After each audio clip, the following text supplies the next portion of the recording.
What is a polynomial? A polynomial is just an expression or a function with one or more terms that consists of both variables, which of course are your letters, and coefficients, the number attached to those variables, that involve only the operations of addition, subtraction, multiplication, and of course we can multiply by a fraction. That's similar to division, right? And our exponents have to be positive integers. So the standard form of writing a polynomial function looks like this. It's just a fancy way of notating it. All this says is you're going to list your terms in order from the largest exponent to the smallest exponent. Okay?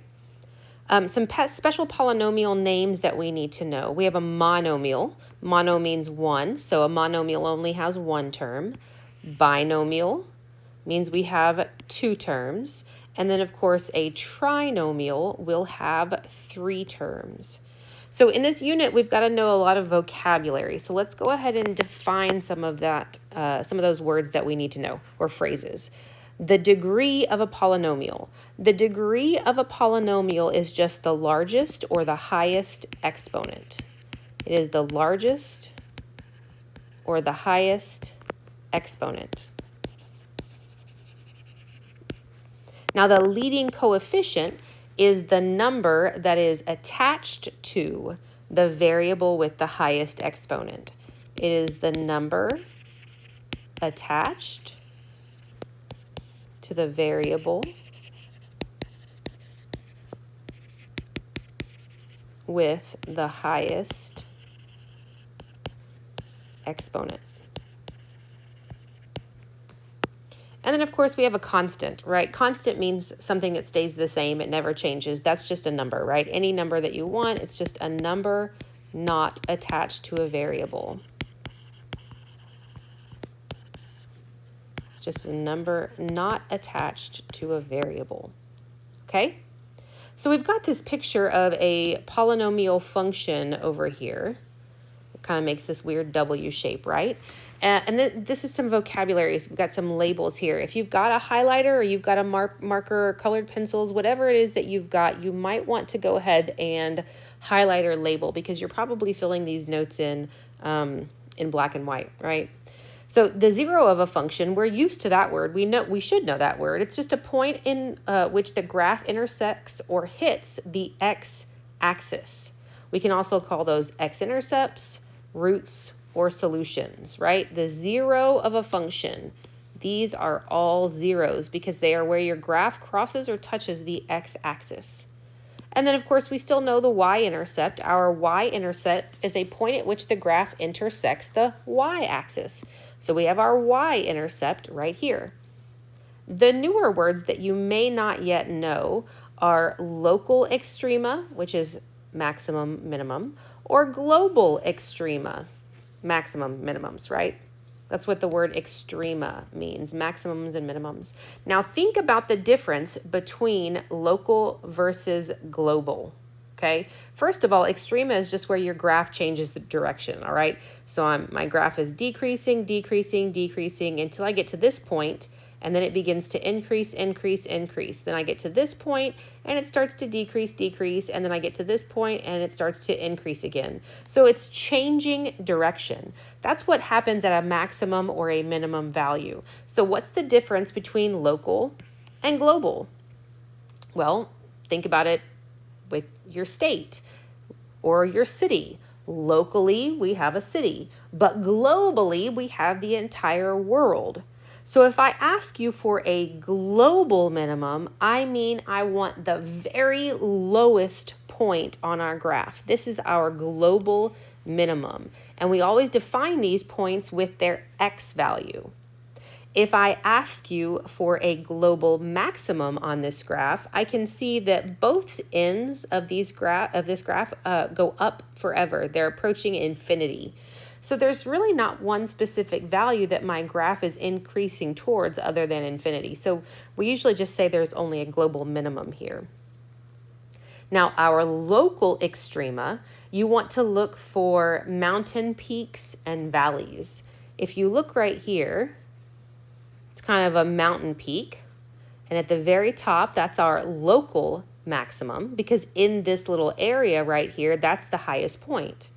And then right here, I have our local minimum. So in this valley, I have a local minimum, right? So that's the difference between a local extrema and a global extrema. I kind of drew this goofy picture. I don't know if it will help you understand it all, but if we have the entire, all current NBA players right here, globally, we have Wemby. He's the absolute tallest in the league.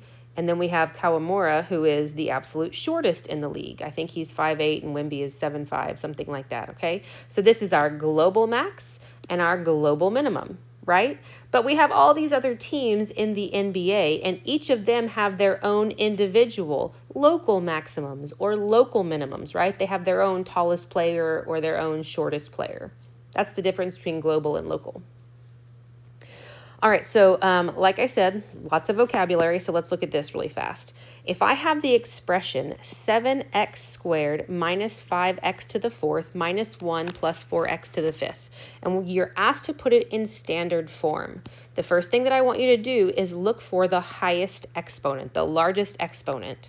And I see that I've got this term, this positive 4x to the fifth power, that's our highest exponent. So that's what I start with, 4x to the fifth power. Then I keep looking and I notice that the second term, or the second highest exponent, belongs to this term right here, this minus 5x to the fourth. So I'm going to list that one next. And then I keep looking and I see that I do have a positive 7x squared. It doesn't have a sign in front of it, so it's that first term that's listed. So I know it is a plus 7x squared. And then the very last term that's left over here is a constant, that minus 1.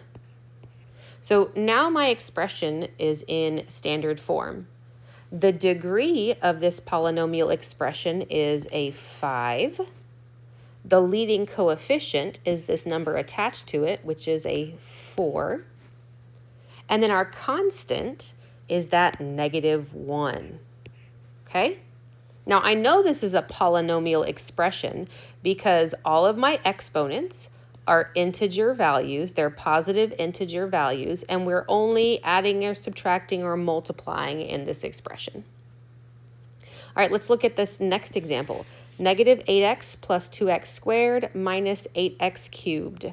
If I'm going to put those in order by exponent, I see that this minus 8x cubed has the largest exponent. So that's first. It's a negative 8x cubed. And then I keep looking and I see that we have, let's do red first. I see that we have this plus 2x squared. So I'll list that one next, this plus 2x squared. And then of course the last term that I have left is this negative 8x. So we have a minus 8x. Now it doesn't look like we have any constant, or that we have a constant at this point, right? So what is the degree of this polynomial expression? The degree is just our highest exponent, which is easy to see because we put it in standard form. Our degree is 3.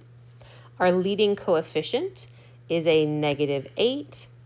And it doesn't really look like we have a constant right here. So in this case, the only value that we could add or subtract to this polynomial expression and not change its value would be a 0. So our constant would just be 0. We don't actually see it written down though, right?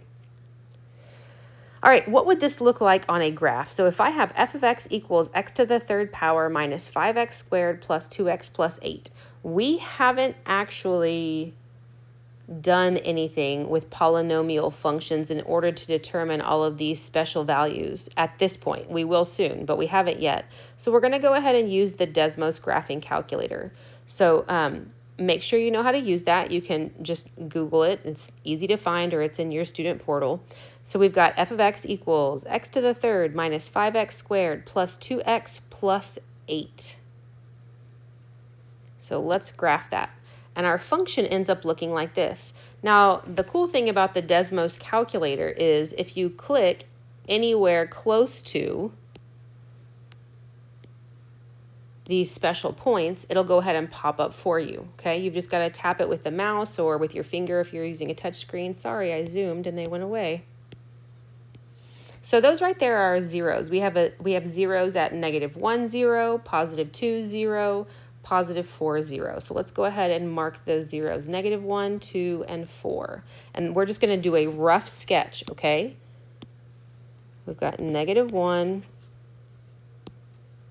+2, and +4. So we've got, those are our zeros. Now there are a couple of ways that you can write those. You can write them as ordered pairs, or you can just say x equals -1, x equals +2, and x equals +4. Those are fine. All right, we also want to determine our y-intercept. So we have a y-intercept, if I go ahead and tap right up here, at 0, 8. So we have a y-intercept at 0, 8. So let's put that on there.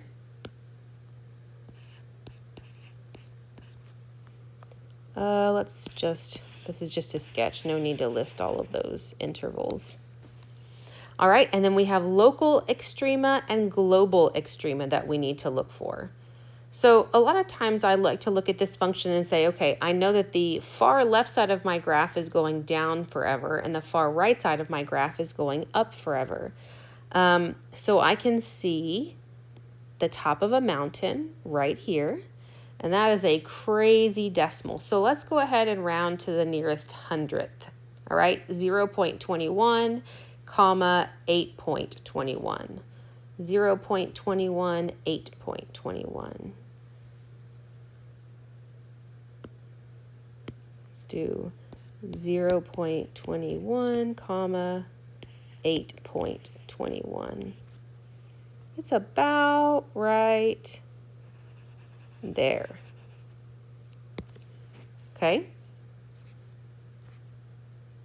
Oops. And then we have another extrema way down here. And again, we'll go ahead and round to the nearest hundredth, 3.12, -4.06. So 3.12 and -4.06.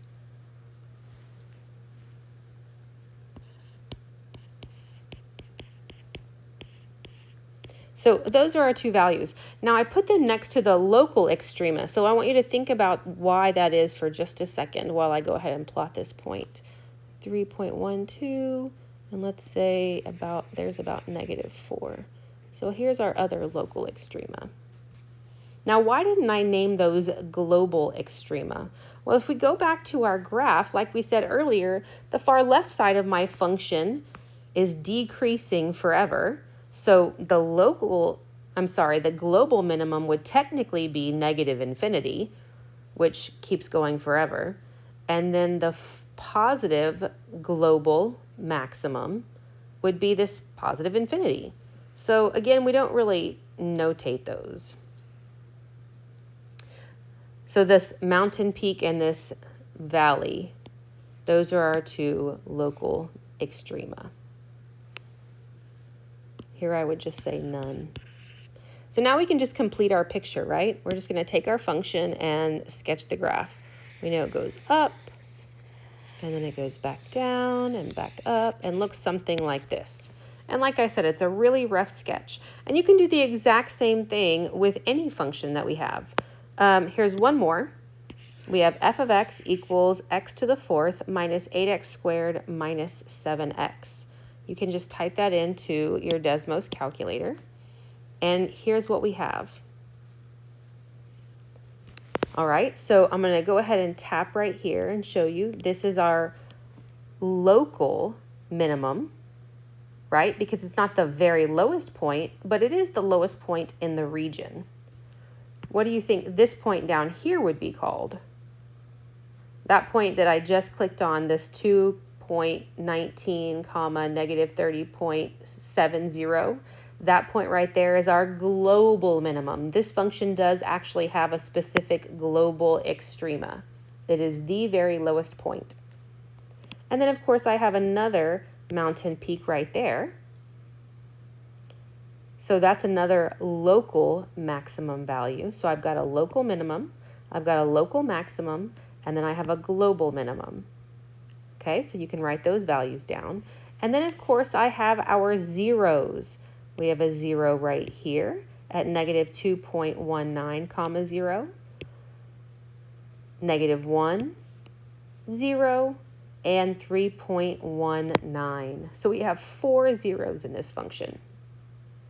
Not only that, this right here is a 0, and it's our y-intercept. Our graph is crossing our y-axis right there. All right, so that's your intro into polynomial functions, polynomial expressions. Again, it's not a whole lot of math necessarily. It's just a bunch of vocabulary at this point. But moving forward, we've got to know what all of these values mean and represent. So hopefully you took good notes. Remember, color code, stop the video, rewind, do whatever you got to do. Come ask questions if you need any help.